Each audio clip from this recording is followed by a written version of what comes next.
था, इसी का ही एक मोटिव था, इसी का ही एक टारगेट था कि एक तो ये बच्चों को समान रूप से, एकीकृत रूप से प्री प्राइमरी से लेकर 12th क्लास तक सबको एजुकेशन दे। दूसरा, बीच-बीच में जो टीचर्स के लिए अपडेट आ रहे हैं उनसे रिलेटेड उनको ट्रेनिंग्स दे, है ना? टीचर एजुकेशन पर भी ये फोकस करता था। तो ये जो आपका अभियान था, ये 2018 में लॉन्च किया गया था। कब किया गया था?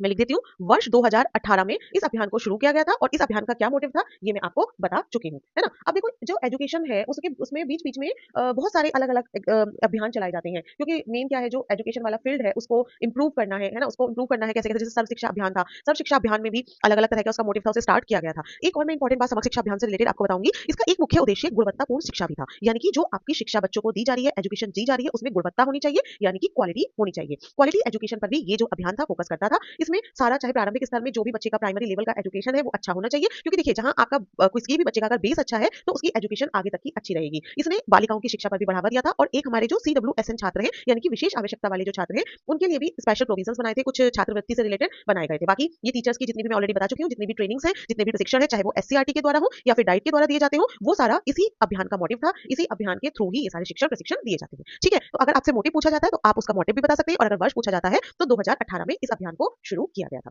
चलिए आगे बढ़ते हैं। आगे हमारा नेक्स्ट क्वेश्चन है जो बहुत ज्यादा इंपॉर्टेंट है, बहुत रिपीटेडली एग्जाम्स में पूछा जाता है, चाहे वो किसी भी चीज का एग्जाम हो। बेटी बचाओ बेटी पढ़ाओ योजना कब प्रारंभ हुई? देखिए, आपको पता है कि हमारे देश में जो बेटियों की शिक्षा है वो कहीं ना कहीं बेटों के कंपेयर में थोड़ी पीछे है, और उसको बराबरी में लाने के लिए सरकार द्वारा बहुत सारे प्रयास किए जा रहे हैं, बहुत सारे अभियान चलाए जा रहे हैं, कुछ स्पेशल स्कॉलरशिप्स भी दी जा रही है बेटियों को, जिससे कि जो घरों के, मतलब जो उनके पेरेंट्स हैं, वो गर्ल एजुकेशन के लिए जागरूक हो और अपनी लड़कियों को भी विद्यालय भेजना शुरू करें। जो हमारे साथी शिक्षक है उन्होंने देखा होगा, एक क्लास के बाद लड़कियों को विद्यालय तक लाना बहुत ज्यादा मुश्किल हो जाता है, क्योंकि या तो उनके पेरेंट्स उनको भेजना नहीं चाहते या फिर घर के किसी काम में उनको इन्वॉल्व कर लेते हैं, है ना? तो इन्हीं सब चीजों को देखते हुए सरकार ने एक अभियान चलाया था, बेटी बचाओ और बेटी पढ़ाओ, जिसमें देखो कई बार क्या होता था, पहले की बेटियों को अगर, मतलब पहले ही सेक्स डिटर्मिनेशन करके पता चल जाए कि अगर बेटी होने वाली है, तो बहुत सी जगह इस तरह की चीजें थी कि वो बेटियों को पहले ही मार देते थे, है ना? जो जो भ्रूण हत्या थी वो बढ़ने लगी थी। तो इन सब चीजों को ध्यान में रखते हुए अभियान चलाया गया था, बेटी बचाओ बेटी पढ़ाओ, और इसकी डेट आपको बहुत ज्यादा ध्यान से याद करनी है। ये 22 जनवरी 2015 को ये अभियान, ये योजना प्रारंभ हुई थी। मैं बार बार कह रही हूँ, आप इसकी डेट को बहुत ज्यादा ध्यान रखेंगे। This date is very very much important, not only for your teaching exams but all exams, जितने भी आप कॉम्पिटेटिव एग्जाम्स दे रहे हैं